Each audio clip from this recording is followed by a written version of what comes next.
বান্দা যদি মসজিদে আসে, আল্লাহ তাআলার ইবাদতে আসে, ইবাদত করার জন্য আসে, রাসূলের বিধানের দিকে আসে, আল্লাহ এত খুশি হয়ে যান, আল্লাহ এত খুশি হন। তো যেমনি ভাবে একজন প্রবাসী দীর্ঘদিন প্রবাস করার পরে, প্রবাসী দীর্ঘদিন প্রবাস কাজ শেষ করার পরে সে যখন দেশে আসে, তখন তার পরিবার, তাদের সন্তান এবং তাদের মা বাবা যেই পরিমাণ খুশি হয় এবং তার স্ত্রী কি পরিমাণ যে খুশি হয়, এটা ভাষায় প্রকাশ করা যায় না, ভুক্তভোগী ছাড়া কেউ বলতে পারবে না।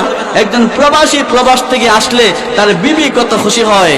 আল্লাহ তাআলা বলেন, এ আমার গোলাম, তুমি যদি নাফরমানি করতে করতে থাকো আর তুমি যদি আমার ইবাদতের জন্য আসো, আমি আল্লাহ তাআলা একজন প্রবাসী দেশে আইলে যে পরিমাণ তার স্ত্রী খুশি হয়, তার সন্তানেরা খুশি হয় এবং তার মা বাবা খুশি হয়, এর চেয়ে বেশি আমি আল্লাহ খুশি হয়ে যাই। খুশি হয়ে তোমারে আমার কুদরতি আর খুলে তোমাকে নিয়ে নিই। বলেন সুবহানাল্লাহ।